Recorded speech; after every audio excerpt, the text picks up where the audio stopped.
Okay, so I'm starting our live workshop and I am so excited and I cannot wait to teach about this subject. It's something I'm very passionate about. Today I'm talking about how to prepare for next school year. It's May and I just want you to know it's never too early to plan for next school year, you guys.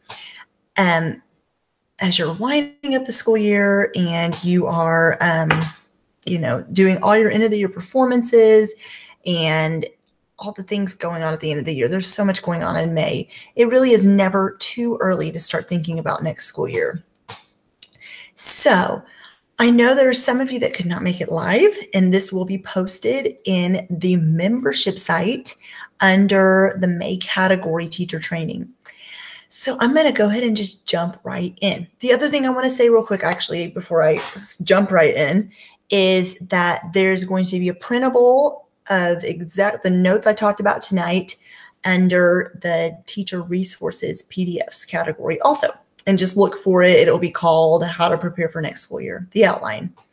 All right, so we're just going to jump right in and get started. So first of all, the first thing I want you to do is look at what worked this year and what didn't work this year. So you're going to notice there's certain things that work this year, whether it was lessons where you taught singing, instruments, movement, programs you did with the kids, sub-plans, assessing your students, things that absolutely worked. And then you're going to notice there are things that did not work. There are things that you planned that you thought would go good that did not go good. There's lessons that you really thought, man, this is going to be amazing and my students will love it. And they just didn't. So what you're going to do is you are going to kind of like self-evaluation.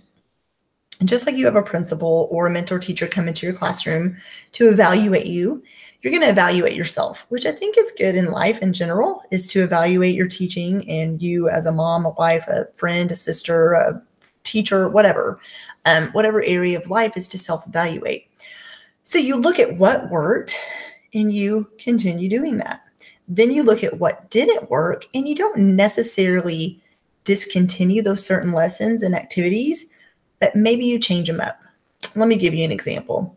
Maybe you taught a song, Jingle Bells. I'm just naming something off the top of my head, okay? So you taught Jingle Bells and you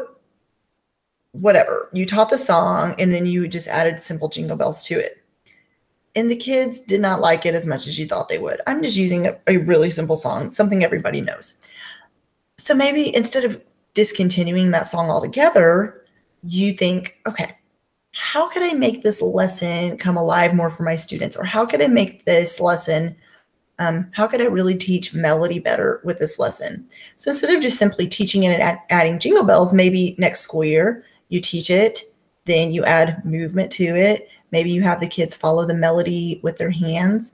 Maybe you, instead of just shaking the Jingle Bells, they have a Jingle Bell steady beat part they play. Something else. You just change it up. You change up how you taught or add a little bit more to lessons.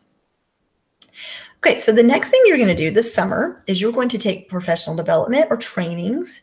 And this is where I personally learned the bulk of what I was wanting to change or implement for my next school year. So you have a general idea, obviously from teaching, of what you want to do. But when you take professional development or workshops or classes or trainings or whatever this summer, you are going to go, you know what?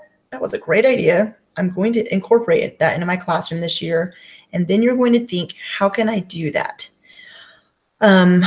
One of the main things I really got a lot from was when I took my ORF level 1 training. And I'm just going to use an example from that training. So, it talks a lot about teaching kids movement. Now, I taught my kids movement. We did movement every day, but it wasn't, the ideas I learned in that training were simple, but I just didn't realize how effective it was.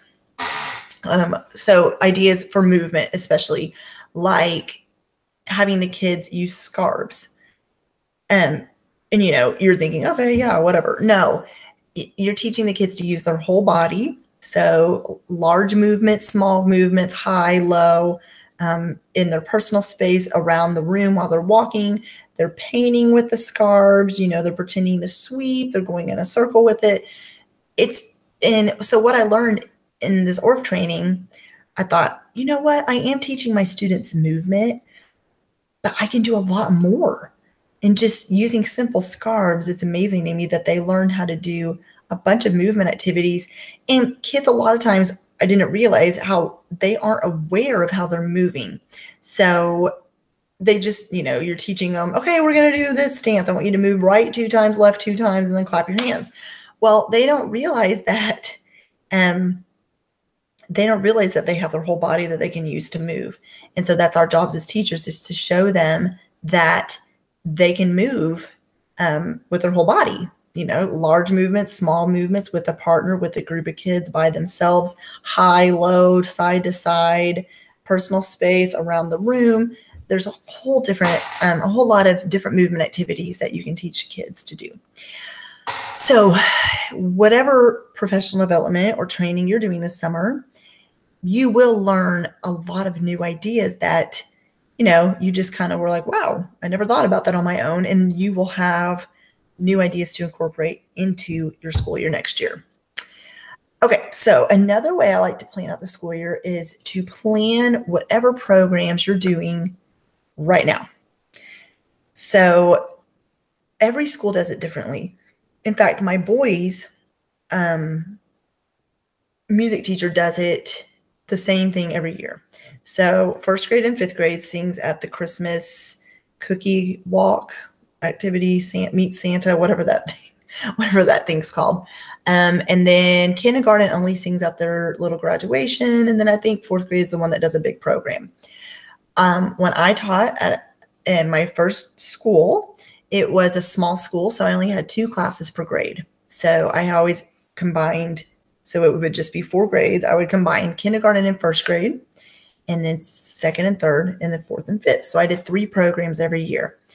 Now, not only did I plan what program I wanted to do the following year with each of those grades, I sat down with my principal, probably the beginning of May, because by the end of May, we all know it gets crazy, and put it on the calendar and planned it out. This is what time that day we'll have a dress rehearsal, and this is what time the program will be. I promise you, if you have it planned out before the next school year even starts, it really helps you plan out your lessons for the following school year. Excuse me.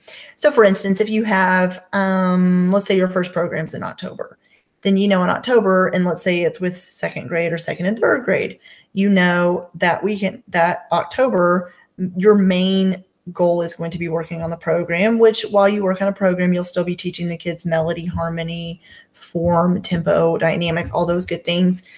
But all the other teaching content will take a back step a little bit, or maybe you'll still teach them some holiday songs or do rhythm games or activities, but not as much as you will be doing with the other students who are not working on a program. So planning out your programs in May really helps to kind of organize the beginning of your next school year. If you just already have it planned, and if you're an Uber planner like me and type A personality, having things organized is really, really helpful. The next thing you're going to do is think about what your budget is and what your needs are. Okay, so your budget may change year to year, hopefully for the better, but you may have a budget that, okay, we don't have as much money to give you next year for the music classroom. Or maybe you applied for a grant and you found out you earned it. Or maybe my district did this one time. They got a stipend and gave every music teacher in the district some money to purchase things for their classrooms, which you have all maybe heard my story by now. That, especially for me, was extremely helpful because I had nothing. And so I was able to finally purchase instruments and teaching materials and things like that. But so what you're going to do is think about your personal budget. How much do you have to spend and what do you need? Okay. So when I say what do you need, we all think we need everything, right? So you don't need all the things. And especially if you are in a classroom that doesn't have very many things, you are going to just start small and build up your program as you go. So if you have no instruments, I would suggest starting with just maybe some rhythm sticks. If you don't have any drums, and I would suggest getting some tubanos or djembes in your classroom, and then slowly build in some mallet instruments like xylophones and metallophones and things like that, and then go from there. If you need teaching resources, then buy yourself some books that teach you how to teach recorder, xylophone, rhythm instruments, all those good things that you need to know to teach. Really, I would take a notebook and a pen even, and just really make categories of everything you need to teach elementary music, and think about, what do I need? What do I really need next year? What could I really use this school year? And it will really help me out if I could use it next school year. So don't forget about, speaking of programs, that's something that will need to be in your budget, unless your school is using their school-wide budget for it for whatever reason. A lot of times it will come out of the music budget. So don't forget to budget for that as you're talking about money. Okay, and then, so we talked about lessons that worked and didn't work. You're also going to think about your curriculum.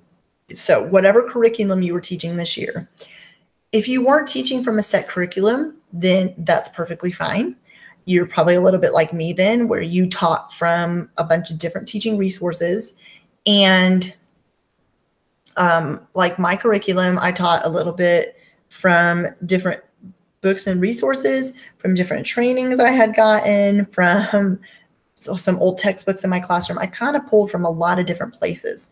And so think about your curriculum, and then think about the next school year. Are you going to want to continue doing what you did and pull from a lot of different resources? Or are you going to want to just go one route and teach from a set of textbooks? Or,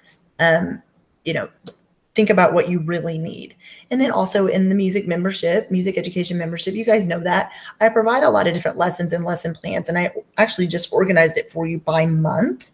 So you can go to that month, and it follows the curriculum map I provided in the teacher resources. So you can just go there and go, and it's not the exact songs, but eventually it's going to be that, where, okay, these are the songs for August. Here they are. There's lesson plans in there and the lessons. So use what you have, use different resources, really find what works for you, and think about new ways you can teach the objectives also. Okay, so think about what songs you want to teach, and what, we talked about this earlier, but what ways you could teach them if your lessons didn't go well. A lot of times, I know for me especially, I had way too many songs I wanted to teach. And then I found out by, May 31st or whatever the last day of school was, oh my goodness, I did not have time to get to all of that. So then I would go, okay, which I think over planning is better than under planning, because you obviously want to have more than enough planned instead of not enough planned, because your students will be bored, and that's when the discipline problems usually arise, is if there's not enough planned for that class period. So think about what songs, along with thinking about what songs you taught and what you can add or take away from them, really think about the songs that you either want to add to teach next year, or if you were, like I said earlier, and you had way too much planned, then think about what songs, which one of those, like, let's say, for instance, I'm kind of talking over, ahead of myself here. Let's say you're, doing a unit about songs from the Caribbean, and you had 5 songs you were wanting to teach, and you didn't get to all of them. Well, take out the ones that you didn't get to, and maybe cut it down to 2 songs from the Caribbean instead of 5. So really just look at your songs list, and I would suggest doing that, making a list of songs, and like put a Y for yes, an N for no. That's just not going to go over well with your students. Or maybe it's just a simple song that doesn't really teach objectives. It's just a fun song, which those are good to use in your classroom also. But then also put maybe an M for maybe. So those are the songs you get to if you have more time at the end of the school year where you're like, okay, I have more time. I have more songs to teach. So let me go back to the ones that were a maybe and pull from those. And then the last thing I want to say is think about how often you'll see your students. How often did you see them this year? And how often will you see them next year? So that's a couple different things. By how often did you see them was how long was your class period? Do you see the kids for 30 minutes, 45 minutes, or an hour, or even shorter or longer than that? And then how often do you see them? If you're at a smaller school, you'll see your students more like every other day. If you're at a larger school, you're going to see them maybe once a week. And so think about how often you see your students. And then is it going to change or stay the same next year? If it's going to stay the same next year, then a lot of the things we just talked about, just quick editing and thinking about things, and that's not going to be a huge thing. But if you're going to see them less or especially more time next year, then you're really going to need to, a lot of those songs I said that you had planned that you never got to, you're going to be able to really cut into those. Or these are the times if you're going to see your students a lot more next year where you're going to really extend lessons. Instead of just teaching a song and adding movement or teaching a song and adding instruments, you're going to teach a song, add movement, and add instruments. Okay, so you're going to extend the lesson a lot. And then, so are you going to need to cut down on what you're teaching or extend what you're teaching? If you have only a few students, if you see the students less than you saw them this year or more next year, are you going to need to add to the lesson or take away? And then, so what can you do to extend or shorten up the class time to still allow students, can you read my writing, you guys? What are you going to need to do to extend or shorten up the class time to still allow time for students coming in and leaving? Okay, wow, that was a long question. I didn't mean to type it that long. Before I post this in the teacher resources, I'm going to edit it a little bit because I can't even read that question. So what I mean by that is I talked earlier about how I'm a super over planner. And so I would always, okay, I'm going to do this warm up and then, 3 or 4 songs and then close it out. And then it would just be way too much. And it felt like I was trying to get through all this stuff and it was just too much and not enough class time. And so if you're like that, let's talk about shortening up the class time first. What can you do to shorten it up? Maybe instead of planning 3 activities for that class period, plan 1 or 2. It never failed that when I thought a lesson would take me 10 minutes to teach, it took about 20 to 25 because a lot of times we don't factor in for the how long it takes to teach that lesson, the kids walking to get an instrument, walking to make a circle, to do a movement activity, putting up the instruments, walking back to their seats, wrapping up by asking questions to the students about what they learned, and then lining them up to leave. I feel like if you plan too much, then you're really stretched on really closing that lesson out good because you have planned too much. So if you notice that happening with you this year, where you feel like, okay, you don't want your students to be bored, right? And you don't want there to be a lot of lag time in your class because I mentioned that earlier, that's when a lot of discipline issues will happen. But you also don't want to overplan because then you feel stressed out and you're like, I'm not getting to everything and it's crazy. So I would suggest, like a warm up and then 1 to 2 activities, lessons. Activities could be like a new song you're teaching, reviewing a song, adding instruments or movement, or doing a music game. So those 2 categories or any of those things, and then closing out the lesson by asking questions, reviewing what you learned and that kind of stuff. And so the flip side of that is if you felt like your class periods, you did not have enough planned this year, if you felt like, okay, I have a lot of time left at the end of my class period, what am I supposed to do? That's when you extend the lesson a little more by adding stuff. So maybe you've only planned 1 song per class period and you feel like that just wasn't enough, then add more songs, add 2, 3 songs, add more activities, more music games, more instrument stuff, body percussion, whatever. Extend the lesson a little more by adding things to it. Okay, so to review, and if you're watching this later, then like I mentioned, I'm going to put the outline PDF of this in the teacher resources category for you to print out and have it. So to review real quick, how to prepare for next school year is look at what worked and what didn't work this year. Okay, so we talked about self-evaluation, really evaluate, as we do in all parts of our life, what worked and what could be better.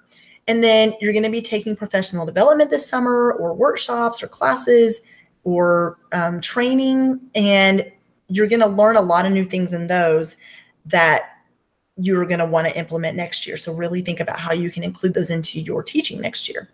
And then you're going to want to plan out your programs right now. And that even goes as far as maybe even sitting down with your principal right now to put it on the calendar. How are you going to order those programs? How are you going to plan them out? When are you going to start teaching them? Like how long are you going to need to teach it to your kids? What programs are you doing? Are you going to be combining grades or just doing one grade at a time? So whatever works for you and your school and your principal is totally up to you. You're going to think about what your budget is, or if you're going to have a new budget next year. And then what do you need to purchase with that budget? What are your needs? What could you have used this school year that could really help simplify things for next year? And if you don't have much of a budget, then that's my story. And I promise you, I totally get it. But if you do have one, then think about what your needs are. And everybody needs different things. And then think about your teaching style, and don't worry about, I don't even think I mentioned this earlier, but don't think about what other teachers are doing. You just focus on your teaching style, and every year bettering yourself as a teacher, really self-evaluating yourself as a teacher, really thinking about what resources you need as a teacher. I would look at what other teachers were doing, and then it's kind of like I would go, yes, that would work with my students, or no, or yeah, I could see that working, but I'm going to change it up a little bit. And so really think about what your teaching style is and how you can better your teaching style for even next year.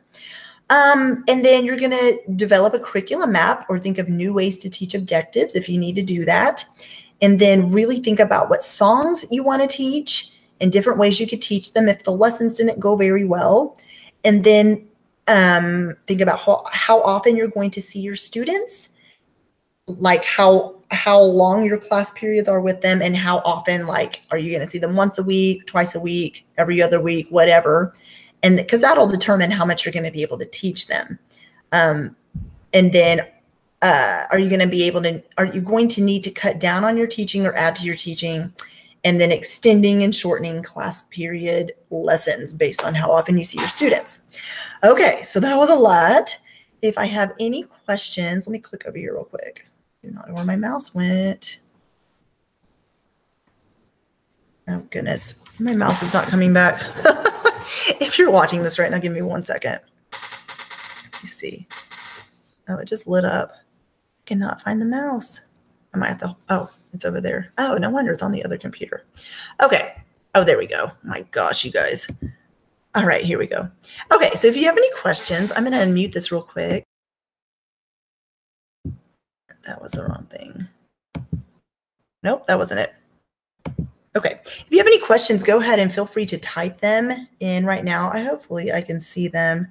You guys, I have not done Google Hangouts in a while. As you can tell, this is my first time to do this in a long time. So if you have any questions, feel free to ask them. If I can't see them on here for whatever reason, feel free to email me or ask me in the Facebook group, or yeah, just feel free to ask me any way you can. Email me at jessica@thedomesticmusician.com and I'll definitely answer. All right, so I'm going to wait a few more seconds for questions. I think I turned that on, you guys. Make sure I have that turned on. So make sure we can ask questions here. Is this it? Oh, chat. There we go. Oh my gosh, there we go. Goodness. Okay, so I'll type that here. Do you have any questions? And so if you did come on late, I saw I had a couple of you pop on here late. I am going to post this in, the replay is going to be posted in the membership in the May category. So you can watch the full thing there. All right, you guys, I don't think there's any questions. So if there's not any questions, I'm going to go ahead and stop. And I hope this really helps you prepare for next school year. And I hope that you guys are excited that summer's coming, and it's so close. It's coming up in about a couple weeks. I know some of you are teaching in June still, but I will be doing another live training sometime this summer. I don't want to give a specific date because we are going out of town a few times in summer. It gets a little crazy around here with all 3 boys home all the time. All right. So you guys have a great rest of your night, and I will see you soon. Bye.